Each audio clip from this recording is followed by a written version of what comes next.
Okay, we're set up for our first panel, and it is a terrific panel that looks at a really important issue, and it's one that I think is going to speak directly to a number of people in the room, and that is having good governance at the heart of sustainable sport.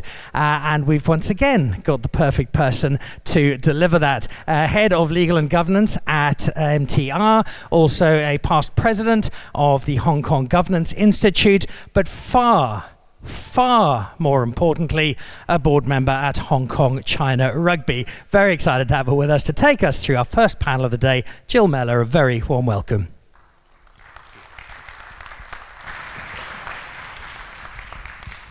Thank you very much. It's my absolute pleasure to be here this morning, moderating this first panel at our inaugural Sport and Sustainability Summit.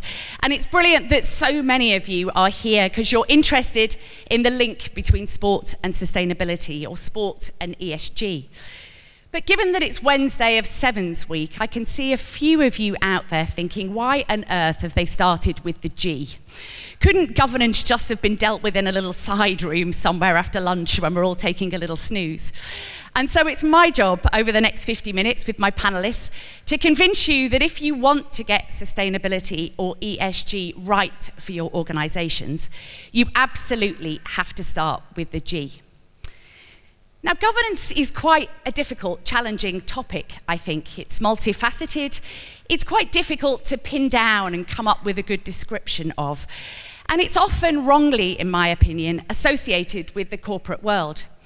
Because when I did a little bit of digging around for this morning's panel, I discovered that for every corporate governance failure I knew of, there was an equivalent one in sport.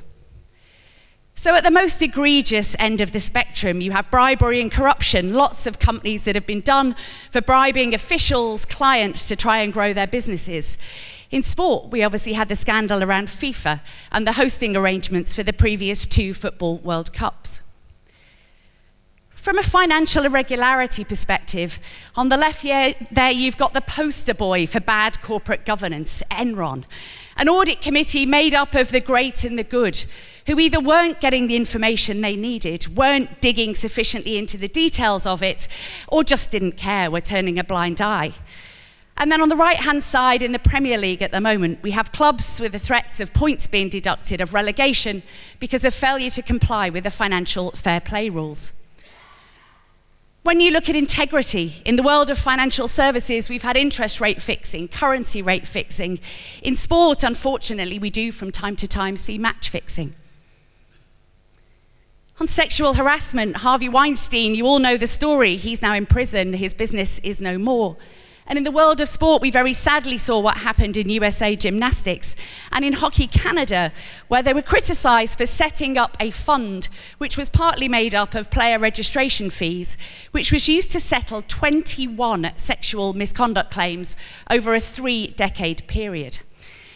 Now, you might wonder why I would classify sexual harassment or sexual abuse as a governance failure. Well, people often think governance is a boring subject. It's dry, it's about the rules, the procedures, the processes, the frameworks that you put in place. And of course, it is about those, and you have to get those right. But I would lay money that every single one of these organizations had an anti-sexual harassment policy, had an athlete or an artist safeguarding policy, had a whistleblowing policy in place, beautifully written by probably some of the most expensive law firms in the world. But their culture was such that this behavior was permitted to continue for decades in each case. Very high-performing organizations, very powerful people at the top of them. And so people not willing to speak up, or when they were willing to speak up, not being listened to or being somehow silenced.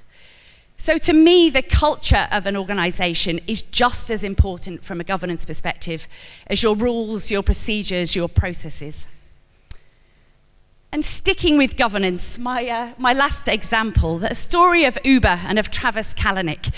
I often think that startups are a little bit like cults, because you have this very charismatic leader that comes up with an idea that is going to change the world. And so people are prepared to follow these leaders over the top without asking too many questions. And in Travis's case, what that led to was a culture of misogyny, a toxic boys' club where bullying, where retaliation were permitted, kind of encouraged. My favourite example was that they used to go to strip clubs and expense the cost of it. And in their expense form, they used to just write, "Tits on Travis." In sport, we've seen the allegations at Welsh Rugby Football Union around misogyny, homophobia, racism, and the like. And in UK gymnastics, there was an investigation into bullying. And the report in that case was particularly critical of the lack of transparency in the organisation and the lack of professionalism of the board of directors. Apparently, when they were interviewed, they just answered, "I don't know," to most of the questions. And this stuff is expensive if you get it wrong. And I don't just mean financially. Internal investigations, regulatory investigations, criminal investigations in the most serious cases. Fines and compensation payable, $380 million US in the case of USA Gymnastics.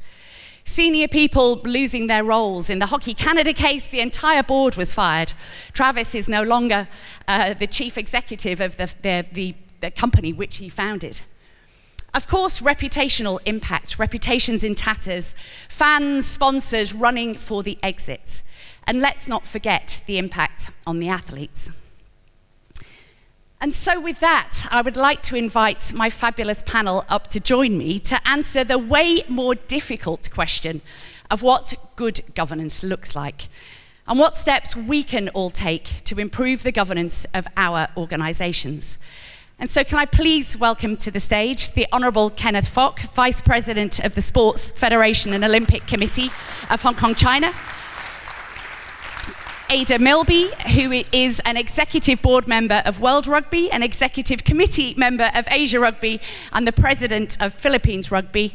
And Roy Pang, who is the Chair of the Splash Foundation here in Hong Kong.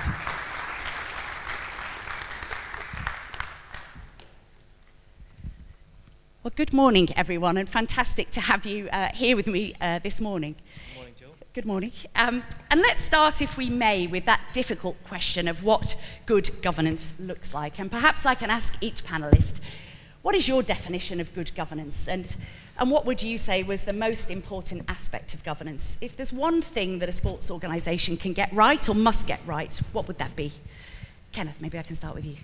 Jill, very grim for Wednesday morning, but I'm sure for the next 50 minutes we'll paint a much more pretty picture. We had to make sure they were awake. Because we're all in Hong Kong, and I'm sure most, if not all, of our sports organizations, which many of you represent, I see all walks of all life. You know, we have KS, who's heading the sports park, Vincent and Kingser, they're all elite sports people. So I think the experience we have has been great, and I think we have much to look forward to. The question you ask is very wide. It's not easy to answer, but of course you mentioned a lot of examples just now which we should be aware of. But I would, from a more kind of top level, I would say two things. First of all, who we are. What's sports organizations, always say NSA, sit in terms of our society and our relationship between government, our people, and sports circle as large.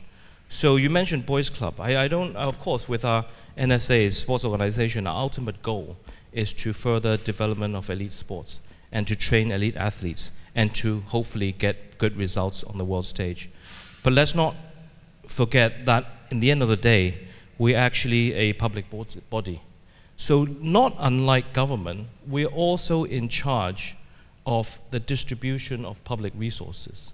So it's not if the government gives us resources and then we can use resources at our own will. But at the end of the day, I think it's very important to instill the culture and the idea that we are a public body. What I say this is, of course, most of our NSAs, 70 plus, 80 plus, rely on government funding. And that, of course, is government public money. But not just about the dollars and the money itself. So, for example, in the Hong Kong system, we actually have a lot of priorities. through NSAs to book public courses, fields, swimming facilities. Actually, it's also up to the NSA to distribute it fairly in a systematic way to the public and also to elite sports. So I think one of the most important thing is the transparency and public accountability. I think we have to have this culture very clearly stated in all our sports associations. So this is actually, this is one of the most important issues. And secondly, I think the culture as well. You mentioned a lot about the culture and some, toxic culture leading to that. But I think it's also important to understand within the organization how to stem or how to really have a strong sense of culture, set in stone, in the sense that unlike a company, you mentioned, when you mentioned about the startup, I think it's quite interesting because a lot of our NSAs or sport organization, they've had history, many years of history. But how do we manage the culture? Because leadership change all the time. Because we have different elections, some may change every 4 years, some may change every 8 years, some may change every 12 years. But we can't have an organization in sports, which is a public body, which changes with the leader. The culture has to change. So how to manage the culture between top elected officers and management, that is also important as well. So let me throw out the open-ended question. So I think this is something that, that we should be very clearly aware of, who we are and how do we strengthen the culture within our organization. Fantastic, thank you. So transparency and culture would be my, my key takeaways for us all to think about. Ada, what would your perspective be on this? Well, I'm basically just reiterating a lot of what's already been shared, and I think you spot on is culture. And what does good culture look like? It's about having diverse environments. It's about creating safe environments for people to have open and often challenging discussions. And I also think it's important for any organization to be a learning organization. And I think that's kind of how you can look at bridging the gap between the leadership and the management, is that if everyone is committed to being in a space of learning, then it doesn't matter who's in the political leadership space or who's at the management space. Everyone is committed to the learning piece, and that's how you can make sure that you're staying relevant in an ever-changing world. Fantastic, thank you. Roy? Coming from a small NGO perspective, I personally think that good governance is when there's a very clear understanding of the stakeholders. And that the various stakeholders that affect an organization, because I think at the end of the day, you mentioned the right thing, Joe, which is all our policies are written down expensively on a piece of paper. But all our organizations are literally collections of people. And so when your various stakeholders, whether we do a learn to swim charity, whether it's your learners, your coaches, your board, your management, or the foundations or the fundraisers, when everybody has a very clear understanding and are aligned in terms of strategy and culture and are rowing in the same direction, I think that's when the best governance happens. And so I very much second what Kenneth and Ada said, which is you do need the growth mindset, you do need the learning environment, but most of all, there just needs to be a very clear alignment of interest. Thank you, that's fantastic. A couple of follow-ups, if I may. Kenneth, I think the SFNOC oversees over 80 NSAs in Hong Kong of different shapes, sizes, different ages, different sports. Is there kind of one size fits all when it comes to governance? Well, is this ever one size fit all? I don't think so, right? I don't think so. I find this quite easy to explain because now I think we're all in sports, so we all know how the sports circles work. But for those who are from overseas, maybe I'll just reiterate a little bit on how we kind of operate. So SFNOC is the Sports Federation Olympic Committee in Hong Kong. So we're under one kind of management leadership. And under us, we have about 80 NSA, so National Sports Association. And this is always quite interesting, the relationship between us, our members, and the government and LCSD. Those in sports in Hong Kong will understand this is it can be tricky, but it's very interesting kind of dynamics between different parties. But I want to I want to give us an update on what we have been doing, which we'll probably reiterate later as well. Recently, in the past few years, the government has been really serious and really emphasized on governance, on corporate governance. So thankfully, under the government's leadership, they've entrusted us, the SFNOC, to really push ahead quite a systematic and large program to do a review of most of our national sports associations under us. So this is actually taken on quite a long time to really do a, you can say, scorecard or review or health check on different organizations. And this is actually quite a daunting task because, as I mentioned earlier, say you have 70 members, they all from very different diverse background, even from the incorporation. Some are society ordinance, some are company incorporated. A lot of them have different histories, backgrounds, they have different memberships, different culture.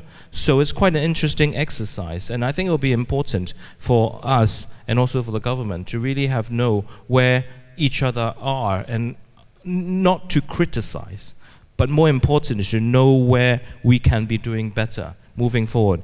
Because now the government, undersecretaries here, has really set an agenda on the 5 pillars for sports. And one of them, or the 2 added pillars, are professionalism and also the commercialization of sports. So to have more commercial, the rock foundation is our NSAs. So this is the background information on what we're doing. But how do we assess so-called the health check, right? What is the dim sum menu? What do we do? Because governance can be seen as quite a vague issue. So there are viewpoints that we really point towards. So from the top level is the board governance, the M&A. Can we improve on the board governance, on how it's run? Integrity, of course. Integrity management is something that we hold very dearly onto. And one thing that we always see, and mostly a lot of people pin their attention on, is the selection of athletes. Right? It's not as easy as it's said, but this is, of course, is integral to a lot of our sports association. And also, on the flip side, the management and coaching empire, as we see. Mismanagement can lead to a lot of unfortunate incidents. And lastly, I think a few things is administration of memberships. So you have some NSAs only have a few members or a dozen members being under them. Or you have other NSAs who have hundreds of members under them. So that is already very different. And lastly, of course, the nitty-gritty detail of the general administration, procurement procedures. So making sure that every dollar, every cent is being spent the right way and according to procedures or procedures laid out by government and also any public body. So these are the areas that we look at. So in a nutshell, I think it's hard. I think it's hard to say, hey, this is the kind of the rule book everyone should follow. And the process is more of a, I wouldn't say give and take. It's not give and take, because when it comes to governance, it's not kind of a tug and war, but more sitting down and then listening to the NSA. This is what we wish for. This is what we hope to achieve in the next stage, but what are your difficulties? Is it something that we can help you to achieve this? And actually, easy, some very practical issue, manpower. Yes. Right? If you want to have more of stronger governance, you may need more resources to hire professionals to help. And every NSA has different, financial responsibilities. So these are issues that, as a kind of umbrella organization, we really need to sit down and talk to them, and hopefully we can all move forward in the positive manner. That's fantastic, and I'd love to come back to you slightly later and perhaps hear some best practices that you've seen as you've been going through this interaction with the NSAs. Roy, maybe I can turn to you next. Governance isn't something that can stand still. It needs to change as an organisation evolves. Splash, and perhaps you could spend a couple of minutes just sharing with the audience what Splash is about, has been phenomenally successful in the last few years. Can you explain perhaps how your governance framework has evolved as the organisation has grown? So Splash Foundation is a Learn to Swim charity in Hong Kong, and our co-founders Simon and Libby, both passionate swimmers, they really identified this problem maybe about 10 years ago. So Hong Kong has one of the largest coastlines of any major city in the world. We have one of the largest pools per capita in the world, but yet half of our population doesn't actually know how to swim. And so once in a while you see, horrendous accidents where people fall into the water, they can't save themselves. So the charity was really created to teach our domestic helpers and underprivileged children how to swim in a very safe environment. When we launched in 2015, we were teaching 200 people a year. Last year, we taught more than 3,000. And I think that explosion of growth comes with its own unique set of challenges as well, both from an organizational and governance perspective. I joined the board 3 years ago. I was a very passionate swimmer when I was a kid. I overcame my lack of skill with enthusiasm. And for me, being able to allow more people to learn how to swim from a safe manner was a key mission. So how do you scale a charity that by nature has very limited resources into being able to teach 3,000 plus people how to swim from 200 before? I think what's very key is the alignment of stakeholders, I mentioned earlier. How do you understand the different stakeholders? And so firstly, as a charity, we need more resources, we need more pools, we need more funding, we need more expert coaches to help teach. And so very much one of my key missions on improving the governance there is to allow each of our sets of stakeholders to understand what we're trying to achieve. We have to make sure that we are addressing their concerns and also providing the platform for that growth. So to give you an example, we now have programs for underprivileged children and also children with special educational needs on how to swim. And one of the biggest concerns are from the parents. Very often, there's a statistic that if you don't learn how to swim by the time you're 8 or 9 years old, there's more than a 95% chance you'll never learn how to swim. From a lot of parents, they don't know how to swim. And so why would they bring their children to the pools? Why would they bring an 8 or 9-year-old who doesn't know how to swim? It looks embarrassing. So one of our challenges is removing that stigma. This is a very safe environment for like-minded people to learn. Secondly, sometimes the parents themselves don't know how to learn. So what do we do to enable that decision-making so that the parents themselves are invested in this? So when I think about governance and going back to the alignment of interest, very often we need good decisions and uniform decisions to be made at every level, whether it's from the organization's perspective, but even the individual family's perspective. So one of the things I'm very proud of is the fact that, as an organization that strives for growth, we sometimes like to talk to all our stakeholders and tailor policies that help. One of the things we did recently was that we launched Learn to Swim programs for not just the children, but actually for their parents as well. And so, as chairman, one of the things I love to see the most is I go to the start of the programs and at the end, and to see, at the end, the children crying, the mothers crying. I mean, they had no idea that at 45 they could learn a new skill like that. The mothers tell me, I never knew I could do this for myself. I used to yell at my kid because my kid was crying at the pool. Now I'm crying and my kid's coming back to comfort me. So from a governance perspective, I think, how do we make better decisions for society? It's when we create that alignment across all the levels. Thank you. I think really good tips there in terms of stakeholder engagement and then getting that alignment, particularly as you grow as an organisation. Ada, I think I'm right to say you were the first female on the World Rugby Council. Yes. Can you share with us perhaps how you've seen diversity impact the governance of World Rugby? Has having more voices, different voices in the room kind of changed the way that things get done at World Rugby? I've thought a lot about this question since we talked about it the other day, and yes, I think there's been a tremendous amount of change in World Rugby since that governance change in 2017. Is there still a long way to go? Absolutely, but I think that when we're looking at diversity, it's not just a gender issue, it's really about being able to come from different backgrounds, from all kinds of different diversity pieces, and I think one of the things that Hong Kong China Rugby does really well is looking at the social inclusion piece, and that is another area that I think that World Rugby can probably do a bit better. But for me, in watching how that has changed, I mean, we've tackled policy on transgender participation. We've been able to get a women's global calendar, a men's global calendar, an expanded Rugby World Cup. So there are a lot of things that have changed and have occurred in that time frame. Would I be so bold to say is that has happened only because there's more voices in the room? I wouldn't be that bold.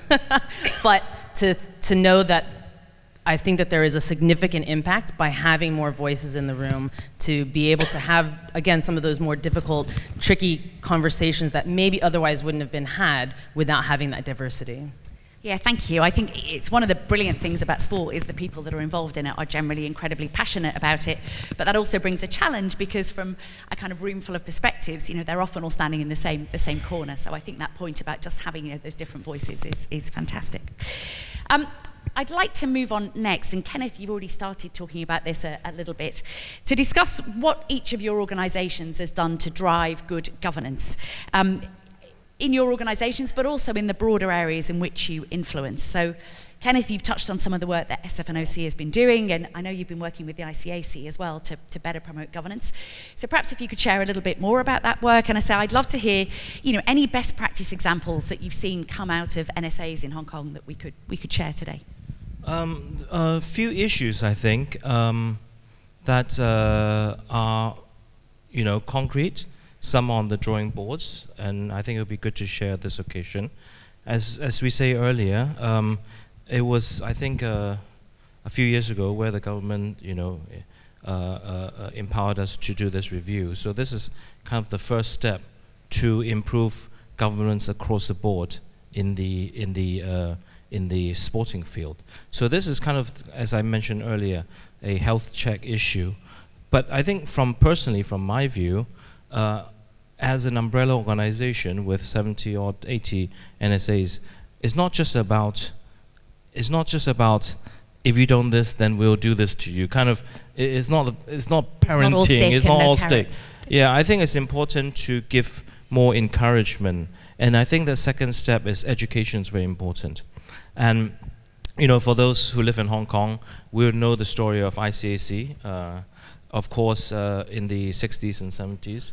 With the establishment of ICAC, it really changed the landscape of Hong Kong in terms of anti-corruption and being a place that is conducive and good for business. So actually, I cannot say it lightly what the role of ICAC has done to good corporate governance overall for the city of Hong Kong.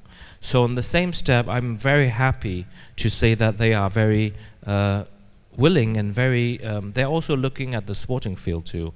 So they have put together a educational program for sporting organizations. And it was just recently, a few months ago, that they had the graduation ceremony for the first batch. So we encourage a lot of these organizations, especially chairmen, vice chairmen, or even CEOs, to attend the ICAC course to learn more about what is good governance. Because sometimes I think people are good at heart, but when you are faced with a situation, then it can be quite ambiguous. The how to deal with such a situation. Some of the examples you try, those are just plain bribery. Those are issues. They're very easy to identify.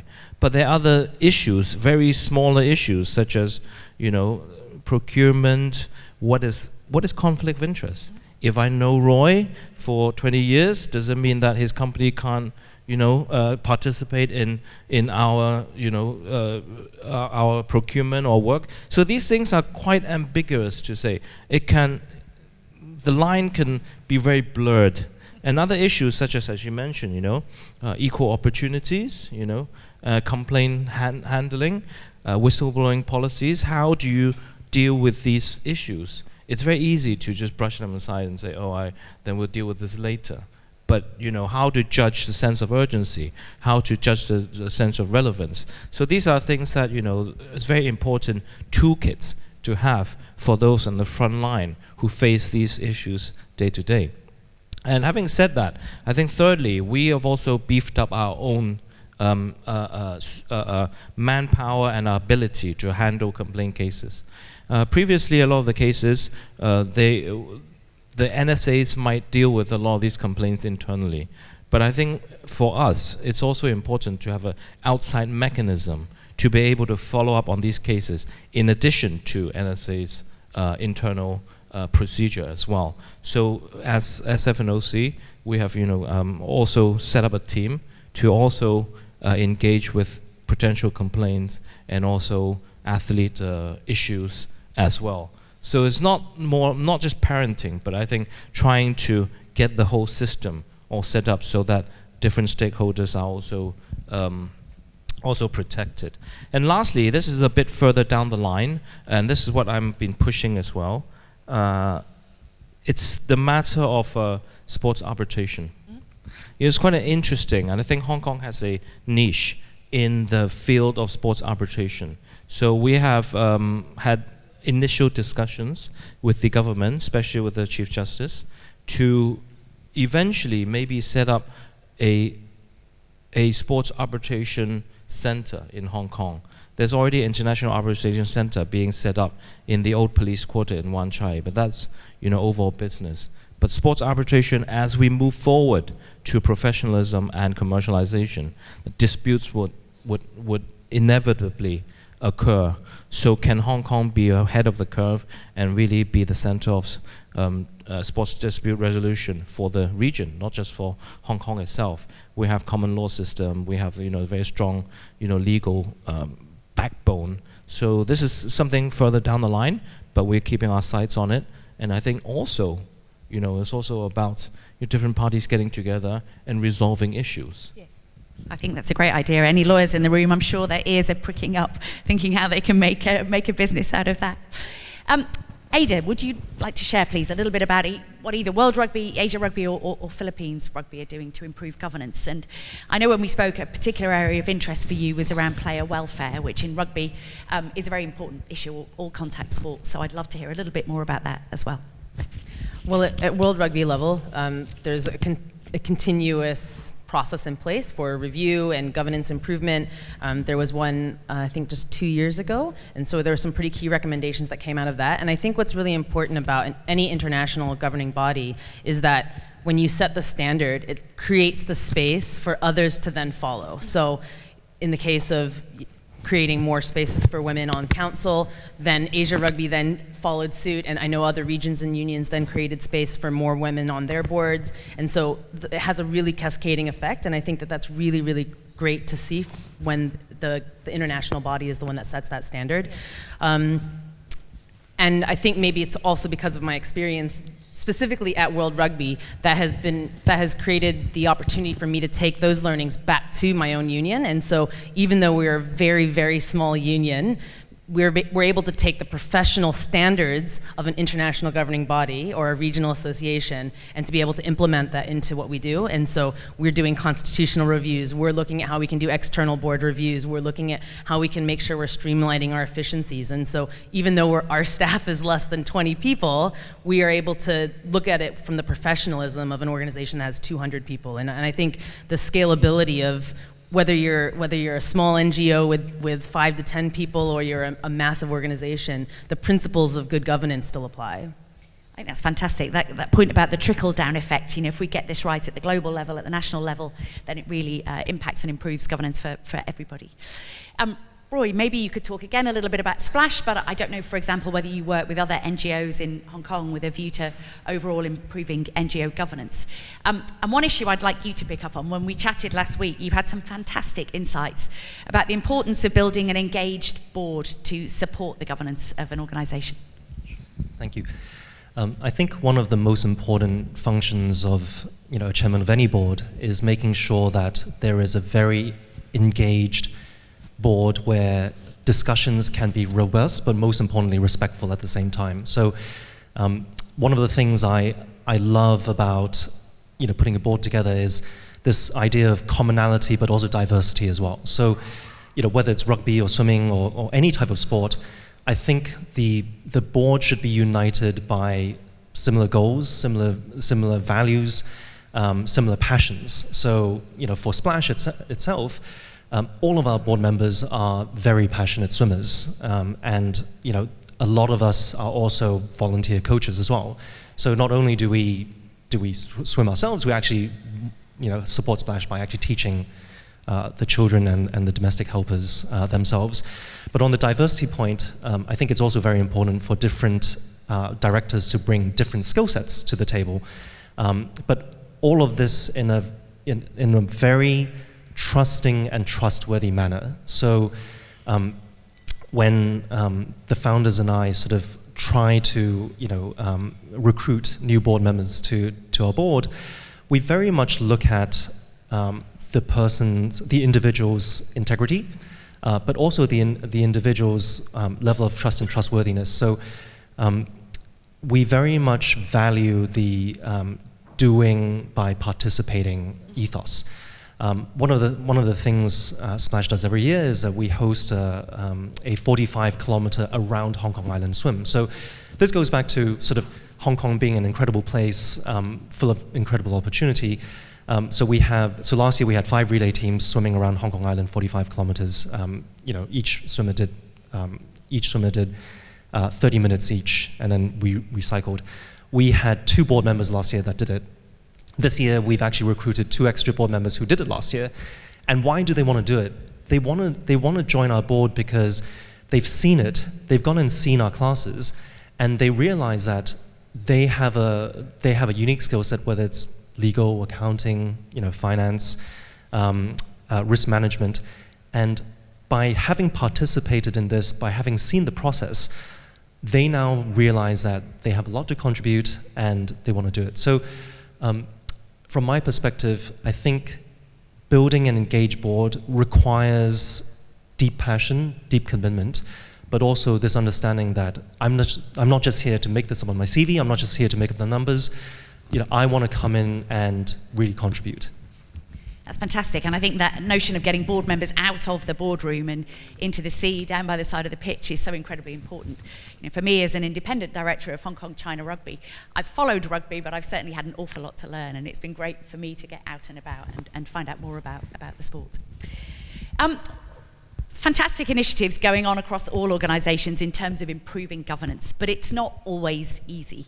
So I wanted, if I may now, to come on to some of the challenges that you may have faced when you've tried to improve governance in your organisations. And I'd like, Roy, if I may, to come back to you to start. General comments, fantastic. A couple of specific issues I'd like you to talk about. In small organisations, governance is often seen as a cost. So sort of how have you got across that? And I'll go back really to the kind of Uber question, that again, in small organisations, you can often get this cult of personality around the founders, which can impact transparency, people's willingness to sort of speak up or give different views. So perhaps how have you tried to address both of those issues? The cult of personality exists when there is a certain level of vacuum in an organisation. So we talked a little bit about the startups experience where, one single individual or 2 individuals, they have this incredible vision and then they suddenly start becoming very successful, they raise a lot of money and then suddenly they're untouchable. In a small, NGO, I personally believe that, having those open conversations and then also cultivating a group of individuals who have that openness is very, very critical. I think from my perspective, as an NGO, nobody's paid, and by definition, we're very resource constrained. And so, I think our founders are 2 very passionate, engaged individuals, but most importantly, they're very humble as well. And so when they came to me and said, sort of, is there some way for you to help? We'd like to build out our local programs, get more local pools, get more local families, get more local funders. I personally thought that it was an area that was, very interesting and something that I could potentially help with. But the corollary of that is that, for Splash or for, I think, a lot of the NGOs, the understanding on our own limitations and then the willingness and ability to go out and invite and attract different stakeholders who bring different things to the table and articulate what it is that they can do to help, what it is that we lack, and just be incredibly humble about it, I think has been one of Splash's strengths. The second thing I'd like to talk about is also accountability as well. So as Splash has grown, as we've had more swimmers, more funders, more pools, one of the most important drives we've done in recent times is increasing the quality of our metrics, of our KPIs, and our reporting to the various stakeholders. So for a lot of our foundations, we actually publish regular reports to them to explain to them what has been the impact of our programs. But even beyond that, I think there's quantitative impact, but there's also qualitative impact as well. So very often we invite our stakeholders to come and see our classes, to come and see the impact for themselves. And again, this comes to participation. I think from a rugby perspective, the best example I can give is we'd love to encourage more children to learn. But when we actually get their parents involved, don't just get them on the sides, get them to come and learn as well. I think that's the alignment of that is what creates the best outcomes for the families and for the stakeholders and for the community. That's fantastic, thank you. Reporting on the work that you've done and reporting on the impact, and sometimes it's quite challenging, particularly from a social perspective, to translate that impact into words. So actually getting people down to see what you do is great. I think probably one of everybody's favourite moments at the Sevens is when you have the kids walking around the stadium on the Saturday afternoon. You know, it's that warm feeling, and everyone then understands what rugby is doing for society. Ada, what challenges have you come across? You know, you work for a global organisation, a regional organisation, a national organisation, and we also touched on when we spoke last week, that challenge of people having a passion for sport, with sport being seen as a business, and the need to try and kind of balance those two things. So I'd love your thoughts. Yeah, I think trying to find a governance model that is applicable across so many different geographies is a really big challenge. For instance, the model that is used at World Rugby is not the same model that we use at Philippines Rugby, and that's very specifically because most of the people that are in our organization are volunteer-based. So being able to have something that can be applicable but flexible is probably one of the biggest challenges. I also think that when you're looking at decision making, especially at the board level, you've got all of these sort of interests, and so everyone's priority is the top priority. So when you're looking at sustainability, or you're looking at player welfare, you're looking at fan engagement, commercial, finance, risk, all of these different aspects, I think that's one of the biggest challenges as a board, is to be able to take all of the different voices, all of the different interests, be able to take off our individual union or region hat, and then be able to have a very, very open discussion about what is really in the best interest of the game in that specific context. So I think that's maybe one of the biggest challenges that we've got as an organization. And any tips as to, how have you seen that handled well? I think when it's handled well, it means that once a decision has been reached, that it's communicated early and often. And I think that's probably the biggest piece. If you wait until the news comes out, and then it becomes a reactionary sort of space, it becomes much harder to manage. And then when you're talking about stakeholder alignment, now you're coming from a defensive space, rather than being like, this is where we've come to, this is why we've come to this decision. Happy to field those questions. And again, coming back to culture, being in an open space, to be learning, take the feedback, to recognize that not everyone's going to be a fan of the decision, recognize that there is definitely going to be criticism. How as an organization, I mean, for me in Philippines, how can I then be willing to take the criticism, willing to take the feedback, maybe not always agree, but then being able to at least analyze it, evaluate it, and see, is there something I can do better next time? And it comes back to being a learning organization. I think that's fantastic. We're never all going to be able to keep all of our stakeholders happy all of the time. So how do you strike the best balance and then explain kind of how you've got there? Kenneth, I wanted to go back to USA Gymnastics in a way, and the story was often reported as one of medals versus morals. Now, of course, as the SFNOC and as NSAs, we all want Hong Kong athletes and teams to be successful, but not at any cost. How do you think your organisation and NSAs in town can try and get that balance right? And I appreciate it's not always medals for every NSA, but that balance between performance and governance. Yeah, medals. We haven't been doing too bad. We haven't been doing too bad for a city of 7 million. You've done very well. We got 1 gold, 2 silvers, and 3 bronze in the last Olympics. Thanks to our NSAs and of course our SI boss, KS here.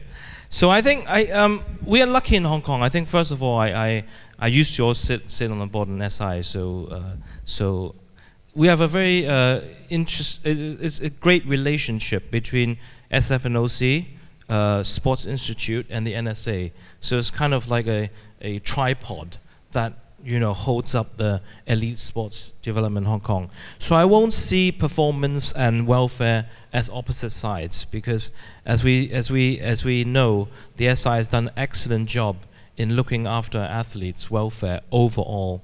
I used to say on the education side, we even talked about should SI start a school to make sure that our athletes have a dual career kind of pathway and all this. Anyway, I wouldn't go too long on that, but I think SI has done an excellent job in looking after our athletes, which translates into a doubling of full-time athletes in the past 10 years or so, and also with them getting a good education, as well as being able to manage elite training at the same time with the support of the government's funding with SI, and also, to be frank, passionate sports people who have schools, who put in extra resources so our athletes have more of these flexibilities. So these are things that we have been doing. But back to your question, I think it's the hardest thing we face.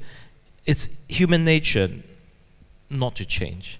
We are very comfortable in our own ways. And a lot of our NSAs, I think we've been in existence for 50 years, 60 years, 70 years. And it's very easy to say that, oh, it's been like this every year, so we just continue on. So I think this is an open conversation to see how do we make ourselves better. I think this is something that we need to keep in constant communication. It's more of a carrot and stick thing, right? It's not just carrot and stick. It provide more incentives for them to change for the better. And I think one thing that I would like to just throw out, it's also to do with how government funding is distributed, right? Undersecretary is not here, but he knows my views. As you say, if the funding is purely tied on medals, then you will inevitably have NSAs who would just chase medals to secure their funding.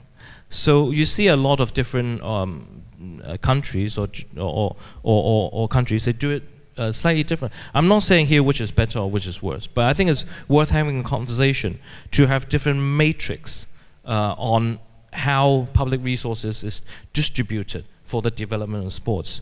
I would like to commend rugby. I mean, rugby, we've had this conversation many times over many years. I think the key is good. If you have good governance and good operation, then it allows you to do other things. For example, your program on bridging divides, right? You use rugby to link up schools, privileged schools, more privileged schools, and maybe more grassroots schools, and through sports, have communication between people who might not meet each other. And you extend this as idea to the Greater Bay Area, for example. So these are the issues that I think are great. And back to my first point when I made at the beginning, who we are. So NSAs, we are here, of course we're in the development of elite sports, but are we more than that? Are we just more than getting medals? We should be more than that. We should be getting kids to play more sports in schools. We should be doing more for the underprivileged in the community. We should use sports as an ambassador to tell good stories about Hong Kong. And if these are all in the matrix of our government support, then I feel that it will be much stronger for individual NSAs. They have much clearer goals of where we should move. And this will go back to, hey, if we have a social aspect, if we have educational aspects, it will encourage us to get a more diverse board, get more talents involved in sports, not just sports people in sports. So this is something that I really feel that we should have a conversation with the government to say where we're heading in sports. Don't waste our NSAs who've been in Hong Kong, who know Hong Kong, we know sports very well, but we can do more than just produce top athletes. Ada. So anyway, this is something that I would like to Yeah, no, Kenneth, I think that you've raised a really good point, and it kind of comes back again to stakeholder engagement. And I think for a lot of sports institutions, or in the case of the Philippines, it's the Sports Commission, one of our biggest criticisms is you're using too many overseas-based Filipinos. So we have a very diverse, I think 600,000 of Filipinos actually live here in Hong Kong, but we have a very international community of Filipinos, and so we get a lot of feedback about that.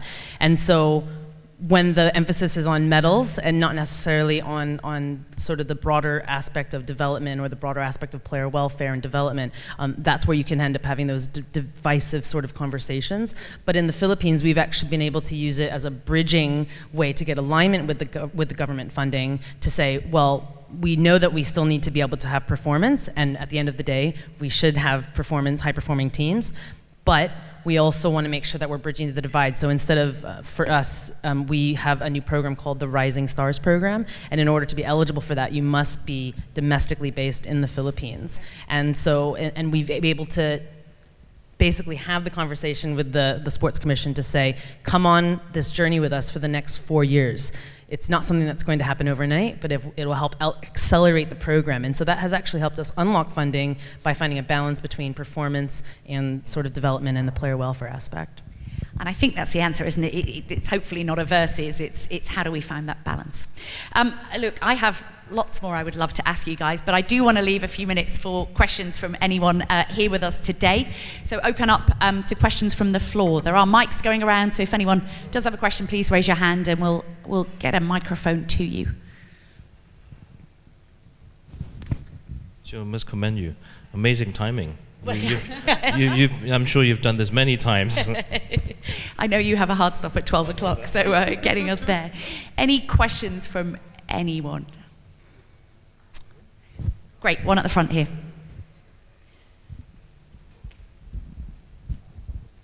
Well, thank you to the panelists. I just want to pick up on this last theme of discussion, because for me, listening to the challenge of good governance and having our imaginations or our consciences pricked by Jules starting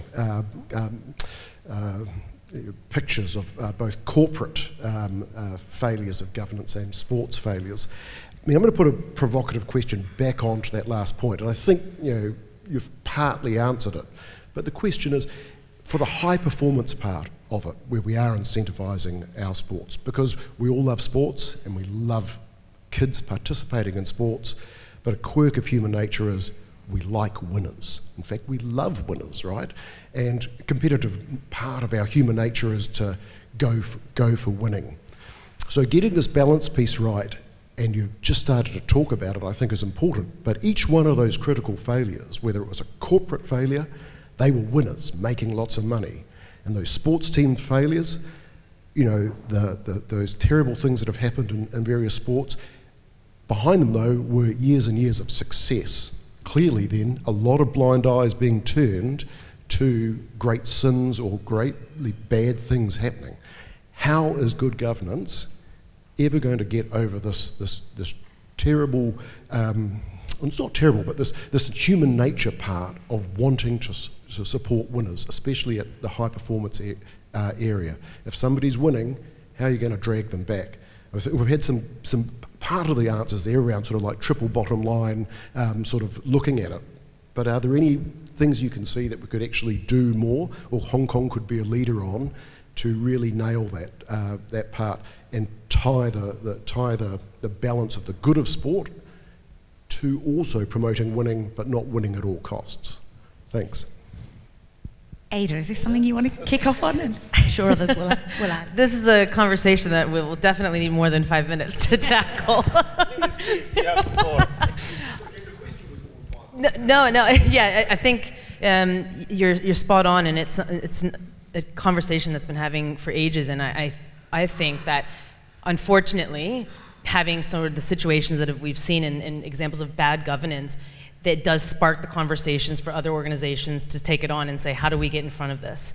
And so, for instance, when American football had all of those issues with concussion, World Rugby said, right, we need to make sure we're getting in front of this. And I think that while it is terrible that some of these things have happened, it's how can we make sure that we're staying in front of those conversations? And so while we haven't had any major news flash things like some of the others up there, it doesn't mean that it's not happening. And I think that we all need to probably acknowledge that is a reality.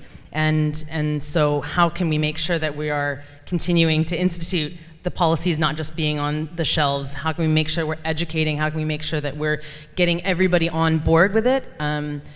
it's not something that, you know, it's not something that will be solved overnight. I would say it's probably a generational thing. And as long as, again, we come back to that organizational learning, as long as everyone's committed to making sure that they're finding the balance, I think that what happens is when you're so focused on the winning piece, then people start to sweep those things under the rug.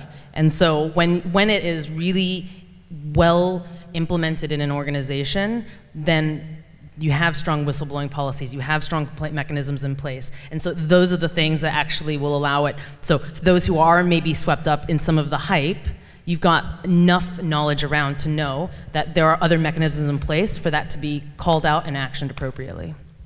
Thank you, Ada. Can I just maybe add a Of course. quick point on that? I think, again, when I look at sort of grassroots swimming or rugby for that matter, I think that, especially in Hong Kong or around the world, I mean, there is this obsession with winning. You're absolutely right. But I think that one of the things we can do better as a society with governance or whatever it is really review the role of winning and the factors that contribute to it. When I think about sort of swimming, for example, you know, Hong Kong's had some fantastic success in the Olympics, you know, Siobhan, Camille, we've had a lot of heroes.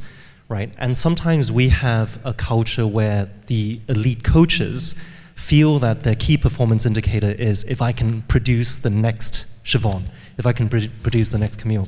And I think part of the solution to that is understanding the fact that the two things don't have to be in conflict with each other. When we teach more children how to swim, when we improve the quality of the pipeline of people who otherwise did not have that opportunity before, that actually then fills the back end of us identifying the best talents. That's my first point. The second point is, how do we sometimes also change the culture around the pursuit of success from the decision makers within the household as well? I think in Hong Kong we have a lot of very highly anxious parents, myself included, where we constantly think about, is this the best thing that my child should be doing to fill up his day and I should fill up his day? I think the answer to that is, if we allow our kids more opportunities to find their passion and have the kids be able to share that with their parents, then that creates a much better decision framework on the family figuring out how to spend their time.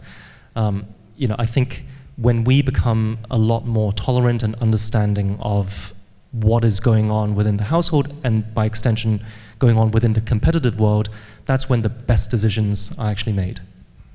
Thank you. So time is up, but Kenneth, did you want a final word? No, the final word, final word, that sounds very serious. But no, I think first of all, when we touched on this point, I think let's separate the people with malintentions or unwillingness. So that's what we're doing. I think plugging the holes for NSAs or for organizations who do not have the manual handbook yet. We have to fill the holes to make sure that there's something to lean on in the correct way so that this doesn't happen. But I think in the future, I think also secondly, it's also very useful to have a longer term view. As we see with resources distribution, it's not you invest today and you get results tomorrow. So sometimes it happens all over, in Hong Kong, in the UK, wherever. It takes 10 years, about 10 to 12 years, right, for once you put in the resources to get results. So I think for Hong Kong-wise, it will be wise for us to have a much longer term view and to plan ahead to see which are the strategic areas we can be medal contenders and look at it in much longer term. But I think this time is up, so... Thank you. So grow the pipeline, work on the culture, get more medals, but not at any cost. Ladies, gents, please join me in thanking Kenneth, Ada and Roy for their fantastic insights this morning.